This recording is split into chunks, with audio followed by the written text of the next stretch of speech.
अरे, तुम्हें पता क्या है यहाँ हुआ क्या? अचानक से शादी तय कर दी और शादी भी उससे हो रही जो रंडवा है और 3 बच्चों का बाप। तुझे ये बात कैसे पता है? मुझे वो रिश्ते वाली ने बताया था। कह रही बड़ी मेहनतें करके रिश्ता करवाया। चची चचा तो जानवर हैं, लड़की की इज्जत का भी जरा ख्याल नहीं। देखो तो कैसे मूड बने हुए। वैसे इन लोगों ने रिश्ता करते हुए लड़के वालों को ये बात छुपाई है कि लड़की का पहले भी कजन से निकाह होके टूटा है।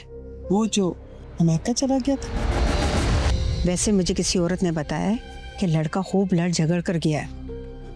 पता नहीं क्या बात हुई है कि वहां से तलाक ही भेज दी। ऐसी भी क्या बात हो गई कि तलाक ही भिजवा दी? पता नहीं। वैसे इन दोनों में लैला मजनू जैसा प्यार था, एक दूसरे के बगैर रह नहीं सकते थे।